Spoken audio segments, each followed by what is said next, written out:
Tabed ni omenda osebed ka iketo tenge mar gero alap mar tuke ma Migori chakre higa 2014. Alap ni gedo mare pok ochopo rang'iny madwarore.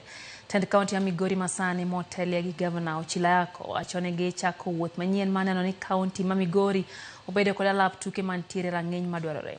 Jafwambo marwa ma Migori Jo Juma nigi ler mathoth.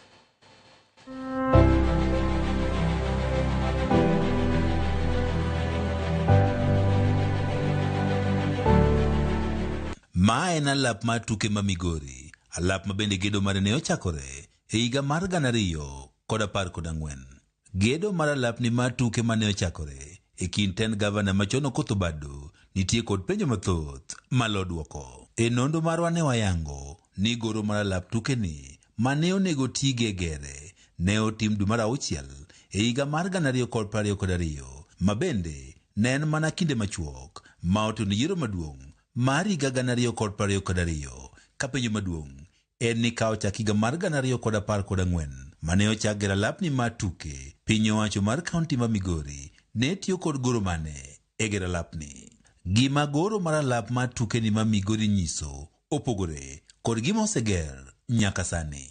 Nyaka sani yudo ler bende ka otende kod omenda ma osetigo nyaka ne chak gedo mar alap tuke ni ma Migori ka ochakore e higa mar 2014 ok yot. Sani kuom mbaka mane wantie sani to nok aikora gi nembnigo gik mane osetim from 2013 nyaka sani. But gin gik ma I'm sure because the budget is a public document and those financial reports are public. Gin gik ma kwa manyo to ayuda mwakete mbele jopiny.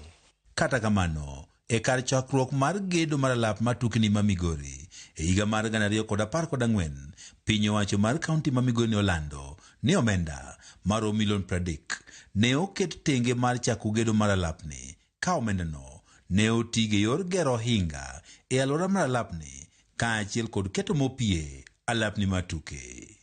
E hik omenda no mar 2021 nyaka hik omenda 2022 e migawo mar tuke kaunti ma Migori e kinde mar tend gavana machon Okoth Obado ne olando ni piny owacho mar kaunti ne oketo omenda tenge mar $350 million mar gero alap tuke ni. The county government of Migori in the financial year 2021-2022, the Department of Sports has received 350 million to upgrade the existing stadium, and some of the works that we are planning to undertake at construction of the modern track, construction of the modern pavilion. We are going to do volleyball, netball pitches, are going to do floodlight, and also to do water lavatories and offices. Before that happens, we need to undertake the environmental impact assessment and the social impact assessment.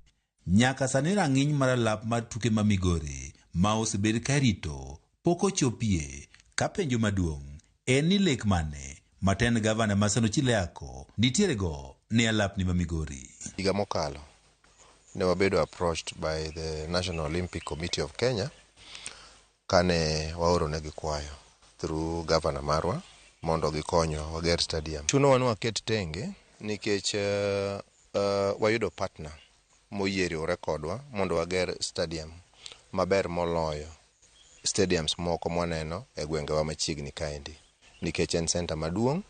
To kuponono ni ne isiwinjo kane gavana wacho before ne wadhi kete budget mondo walos godo stadium. Aparo ni koro migawo no inyalo chong kumachielo mondo kony gimachielo either within this department kata department machielo. Jagoro maduong' mar piny owacho mar kaunti ma Migori Oscar Lima wacho ni piny owacho mar kaunti ma Migori osedonjo e winjruok ka riwruogno ma Olympic Africa, winjruok madhi neno ni kaunti ma Migori obedo kod alap tuke manyasani. Ne wawinjore ni county government ma Migori dhi provide law migere standard center, ne gidwaro at least eka 10.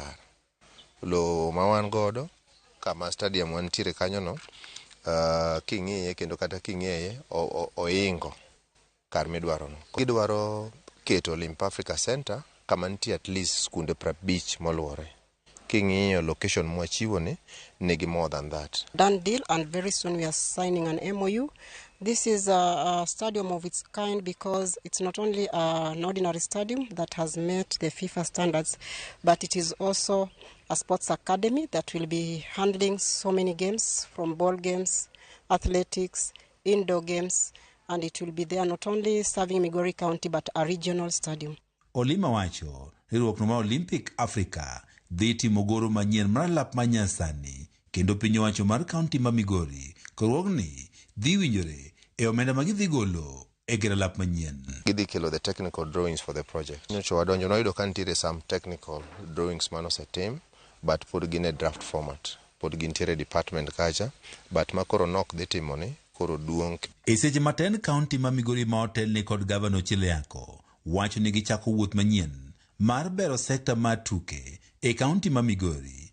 Penjo ma pod duoko mare pok oyudi en ni to bende omenda manoket tenge mar gero alapni mar tuke ma Migori e kind higa mar 2014 nyaka higa mar 2022 ne otigo e yo makare. George Juma, Ramogi TV, Migori.